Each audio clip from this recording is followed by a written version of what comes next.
In the last two episodes, we discussed the demographic advantage of Bangalore city because of the large population of young people employed in the IT sector. They also bring the culture of freedom to the table, and they are also the ones who celebrate freedom more than any other generation.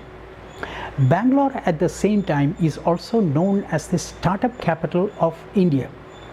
But is it true that Bangalore really is a startup destination more than any other city in India? Let's delve deeper. I spoke to several SME players across the country to understand the dynamics of Bangalore market. They have an interesting insight. They say that B2C business can thrive in Bangalore with the new ideas readily welcome in the city. At the same time, B2B in the IT sector can do very well. The problem lies with B2B in non-IT sector. That's when your business can miserably fail. How and why does that happen? Hello and welcome to the third episode of the three-part series on how Bangalore became the undisputed youth capital of India. My name is Parameswaran Nair, and from Bangalore in India, this is Meridian.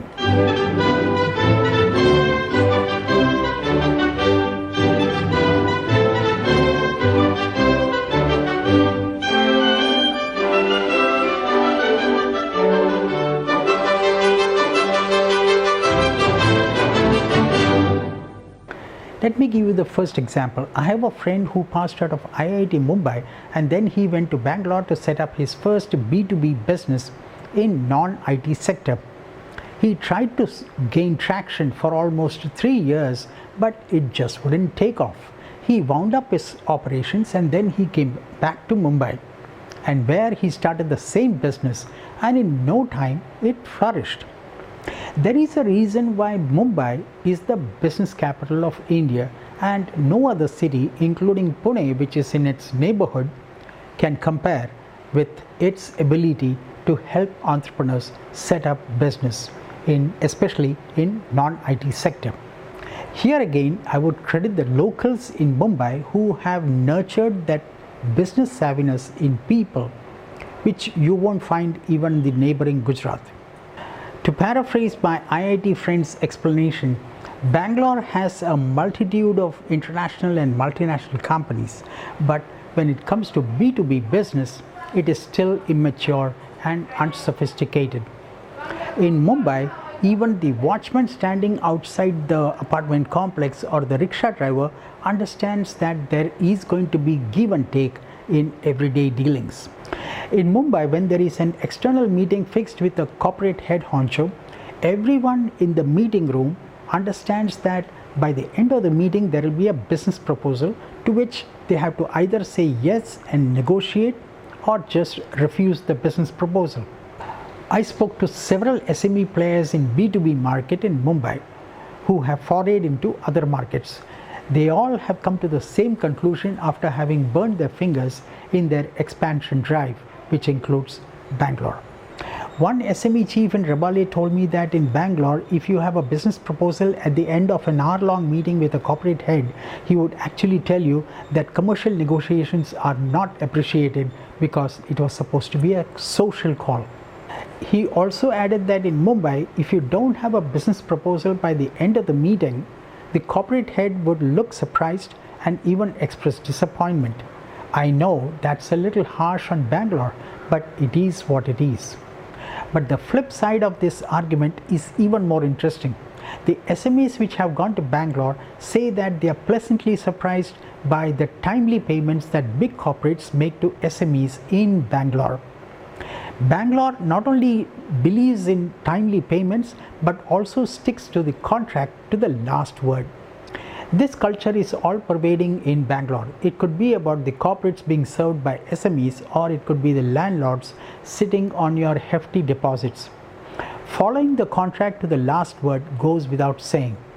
In comparison, in Mumbai, it's quite difficult for SMEs to get timely payments from big corporates. Now, if you have had a bad experience in Bangalore in terms of payments, then all I can say is that In other parts of the country, it's much, much worse. Bangalore attracts the largest number of young professionals today. In the evening, when you take a walk in the market, you'll realize that the average age of shoppers is 30 years. It also becomes very evident that Bangalore is a melting pot of cultures and languages. Bangalore has cultivated a culture of compassion that is not seen in other cities in India. For example, when a young guy just out of college comes to join a company in Bangalore, he is given a joining bonus. This is a culture which has been adapted from multinational companies in foreign soil. The fact of the matter is, when someone comes from north to settle and work in Bangalore, he gets a culture shock every day. This vlog has been made from my personal experience of talking to people from various strata of society. I have a strange knack of meeting people and converting them to friends by talking to them at the bus stop, at the real estate broker's office, at the street corner eatery, or wherever.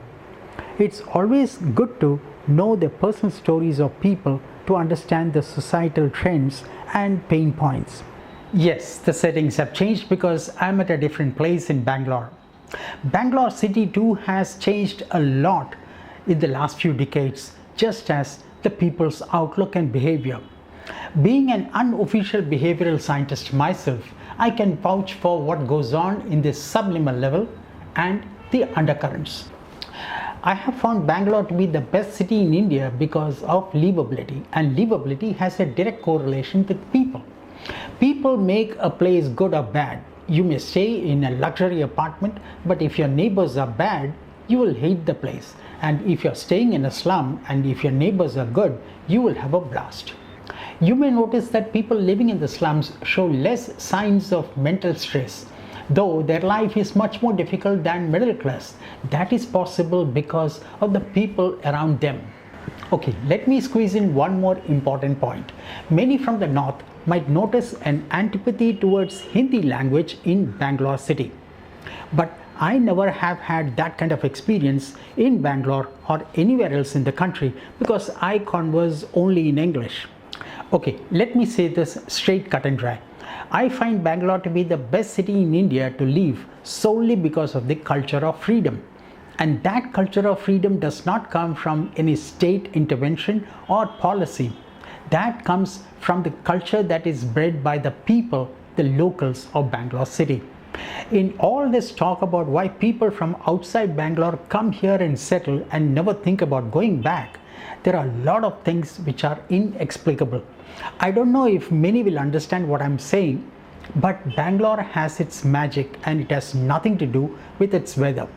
Even if the weather is pleasant most of the time in Bangalore, there are other things which are paramount. The hustle culture in Bangalore is its hallmark, yet most of the people in this city you will find are very easygoing, extraordinarily easygoing. If you come from any other metro city to Bangalore, you will certainly breathe easy because stress levels are much lower in Bangalore. If corporates in Mumbai and North India want to improve their productivity, their efficiency and their top line growth, they should learn from their Bangalore counterparts. Mr. Narayan Murthy of Infosys had to write to his employees to leave office after working hours. Do you remember that email about 20 years ago? 72 hours in a week is a breeze in Bangalore. That is why you will not be surprised when you see people going to office on holidays.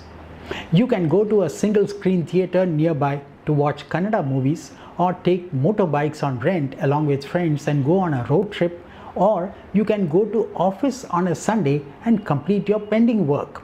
Life is such fun in Bangalore. Bangalore has the ambience of a country town. I would prefer to stay away from the gated communities and large housing complexes in Bangalore because the charm of staying in two-story well-lit homes in Bangalore is addictive. During the downturn of 2008, when I was laid off, I was paid double the amount of what was promised in the appointment letter as severance package. You can't expect that kind of sagacity in any other part of the country. The biggest attraction of Bangalore is not just its weather, but also the design and layout of the city. I love to walk around the lanes and bylanes, which had an interesting array of markets interspersed with eateries. Almost everyone in Bangalore live near lakes and gardens with promenades and jogging tracks. After all that has been said and done, let me come to the moot point. Why has Bangalore become the youth capital of India? Youth can find people of their age quite easily and build relationships in Bangalore. So it is not just about jobs and salaries in Bangalore. Recently on TEDx Talk, a young guy said Gen Z does not expect or like gymnasiums and bowling alleys in office. He hit the bullseye. So what makes Bangalore the youth capital of India? The simple and innocuous reason is friendship and companionship. Young people make sure that the lifestyle follows their dictum. And for boomers like me, that sounds deviant from the normal. Only Bangalore, let me repeat for emphasis, only Bangalore tolerates the culture of youth. No other city in India comes near it. Be it late night parties, weekend outings, and fascinating outdoors, round the clock restaurants and bars, sports complexes, easy to access liquor, sex, shopping arcades, and other sprightly activities that the youth identifies with. Even if I wanted to credit Karnataka state governments for making Bangalore first among equals for young professionals from all over the country, I can only say that their policies have made it conducive for ease of living. 3 healthy meals in a day served absolutely free for employees in offices is perhaps the most important thing for young people staying alone in Bangalore. Remember that email of Narayan Murthy 20 years ago asking employees to leave office after working hours and not to stay in office just because they serve free meals, free internet, and free coffee. We in Mumbai never understood what Mr. Murthy was talking about because we don't have that culture in Mumbai. The sole intention of these vlogs is to bring out the fault lines in popular ideas that have an immense impact on our opinions and outlook. The fact of the matter is, all conventional thinking is wrong. Every one of them. You have to just scratch the surface to find out how reality is so different from these popular thinking. Just because I have had a honeymoon in Bangalore does not mean that everyone had a similar experience. I would love to hear your stories.